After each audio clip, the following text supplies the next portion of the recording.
Haters will say it's photoshopped. This first ad was sent to us by Stephen Reynolds. It's a Relic Squier Bullet Mustang electric guitar with classic 57 humbucker pickups. It is being sold by Nate's Relic Guitars on Reverb. It actually sold for $429.50 plus $39.50 shipping. Actually, that price is not that's not the actual sale price. That was the listed price. So it could have sold for less unless a person offered more. Because they're a crazy person? No, no one would offer more. Yeah, as far as we know, this thing sold for its listing price, which is basically almost $500 after shipping. What we're looking at here is the same Bullet Mustang that I have on the wall behind me. I refinished mine, not like this. Right there. Refinished anyways. Gold star. But this is the original color that you can buy them in, this kind of faded seafoam color. Yeah, this is 2018 Heavy Relic Fender Squier Mustang electric guitar by Nate's Relic Guitars. The beautiful aged surf green finish gives it that vintage look and feel of a road-worn instrument. 22 medium jumbo frets.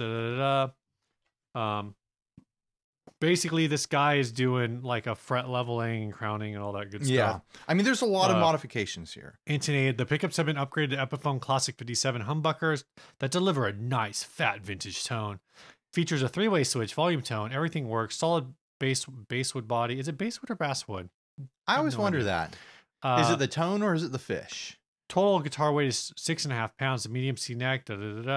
Basically, this guy spent a lot of time finishing, relicking, all sorts of stuff. He says if you're looking for a high-quality relic without having to mortgage your home to pay for it, this is it. Durable, buffed and waxed, super slick finish. Comes with plenty of dents, chips, crazing, cracks, blemishes, wear, and rust. No case. This new guitar was hand-finished for a relic look in our USA North Georgia custom guitar shop. Well, if he doesn't include a case, this thing's going to get dinged. Since playing styles vary, you may have to make adjustments to the guitar, like adjusting the neck or bridge to suit your style. Check us out on the web at Nate's Relic Guitars. Shipping costs and selling price are firm. So he's apparently did not strike a deal. So a modification that was done to this, which is something I do want to do to my Bullet, is that he swapped the pick guard and control plate. Or maybe he didn't. No, he didn't. I'm tripping. No, that's the original. What are you talking about? I thought that maybe he had put in an actual Mustang pick guard and control plate, but now looking at it, no, this is the original one, because the actual ones are different. You see, there's a curve in this one. The actual ones are a point. So if you upgrade one, you have to upgrade the other, or it doesn't fit right. So yeah, he didn't use the original pick guard. That's interesting. It looks like he did some kind of sandblasting or something on the hardware. Yeah, as well. it's all like matted, like a matte. How do you feel about him removing the Squier brand from the headstock? Because he took this down to blank wood and then did all sorts of relicking around on it. That looks a little. I mean, I'm going to be honest about this relic job. It looks fake to me, but then it also looks attractive, and fun in its own way. But you look at the close-up pictures, and it looks like a completely fake relic. Like this, there's no way any of this would pass as real wear. It looks like the Disney Pirates of the Caribbean version of a relic guitar. That's actually a really great comparison, I think. It looks like a prop, right? From like an amusement park ride. Yeah. What's interesting to me actually is with all of the wear to the body, I feel like it makes the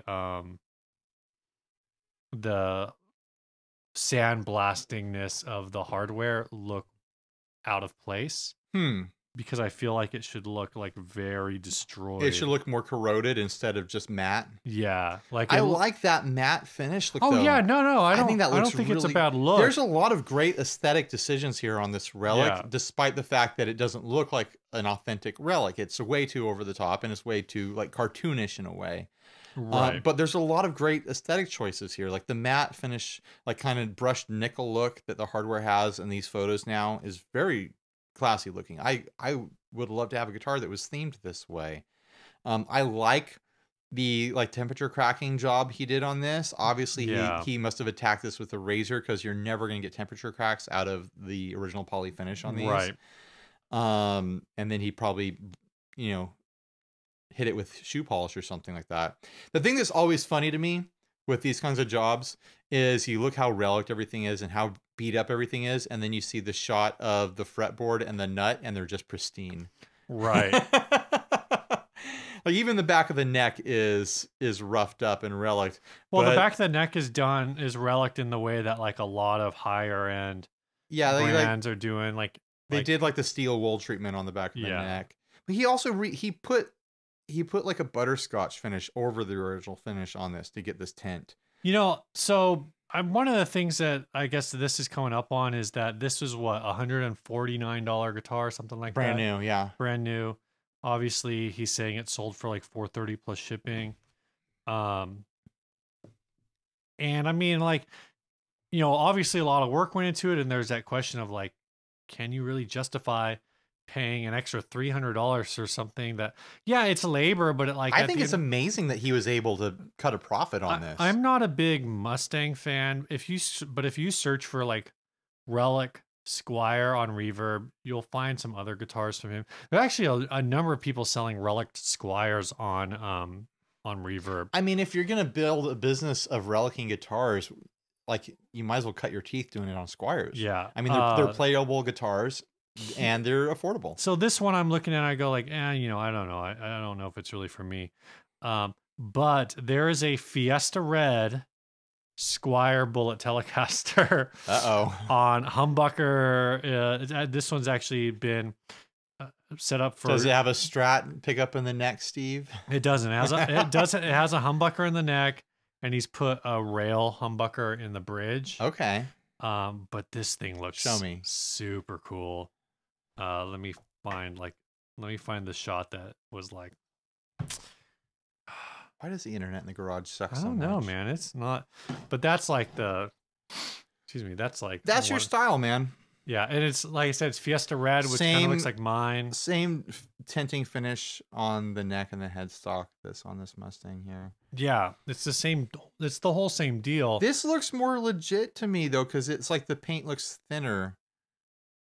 Like you look at, if it'll load this shot, you look how paper thin the paint is. Like that looks like paint that would relic. The paint on the Mustang here, you have the white layer, is way too thick. It looks like freaking cake frosting the way it's chipped off on the edges. Yeah, well, it's like what it is because on this you have the like a white layer underneath the. I mean, whatever Squier that is, that's red. That's relic there, whatever it started out as, that's a Squier to relic because that paint is so thin. Yeah. I'm actually surprised that paint is so thin. Yeah, I don't know. It says it's a Fiesta Red Squier Bullet Telecaster. I don't know what colors they make Squiers in. Don't ask me things like that. I mean, still, everything in this last picture here that shows all, like, a bunch of examples of his work, they're all way over the top. They're all cartoonish examples of relicking. But I think they're totally valid instruments as far as like using an instrument as a stage prop. Yeah. Where it's like you want to look, this gives you the look. The vast majority of your audience are not going to be connoisseurs of guitar relicking. And, you know, Cindy in the third row at your, you know, outdoor stadium show. Good old Cindy in the third row. Yeah, right next to Brandon. Neither of them are going to know that that's not a vintage Brandon's guitar. Gonna know.